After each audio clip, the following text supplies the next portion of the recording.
Well, you're probably wondering back at the studio why I'm standing in front of a New York background to talk about the Magnolia Journal. Well, there is a good reason for it, and we'll get to that in a minute. But first, take a look at this cover. The spring edition of the Magnolia Journal is here, and it features Joanna on the cover, of course. This time she is standing in the rain in the middle of a street in New York City, about as far from Texas as you can get. Authenticity is the theme for this edition, and Joanna really sums up the heart of the issue right on the cover. The world needs who you were made to be. Say that 3 times fast.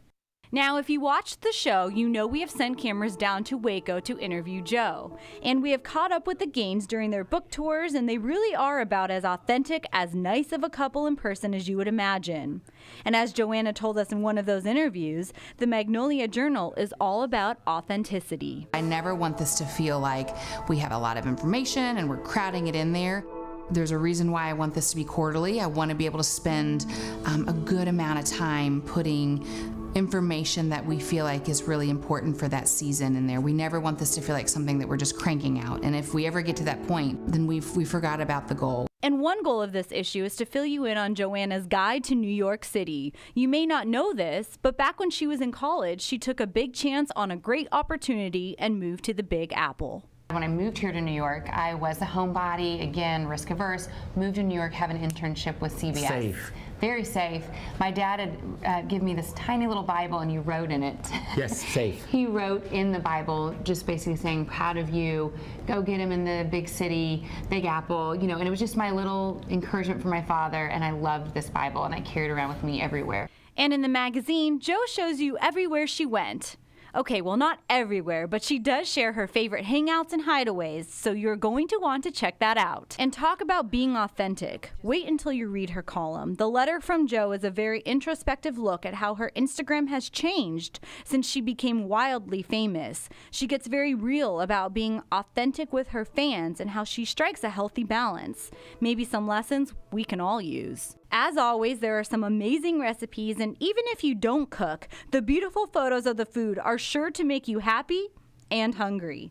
Jo jumps into some innovative ideas for breakfast and some scrumptious quick breads that you can whip up in about an hour. Don't forget about Chip. He has a great column that really cuts to the heart of what he is all about, how he's a t-shirt and jeans kind of guy, and how it all ties back to his roots and his willingness to take chances, something he wishes more people would try. I think most people do the 9-to-5 thing out of fear of failure, and I think that if the world had everybody out creating the music they should be creating, starting the businesses that they should be starting, writing the books that they should be writing, I think the world would be a better place for it. So there you go. It's a New York edition of the Magnolia Journal, and that's why I'm standing in front of the New York Hotel here in Las Vegas.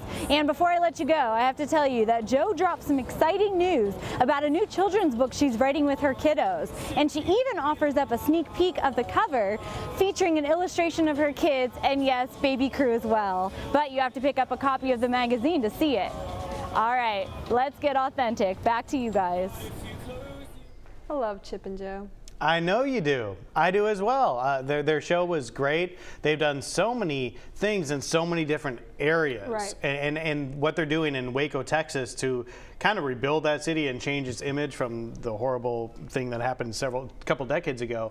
They put it on the map again. People are making it a destination to go see all that they've going on. I have a friend there now. She said she loves it. So very cool. It's awesome. But the Magnolia Journal is published by the Meredith Corporation, the same people who own Fox 10. I actually read Chip's book a little while ago. Yes, how was it? It was really good. It really did talk about, they alluded to in that, how he took chances, how he always kind of carved his own path moving forward. They seem so real.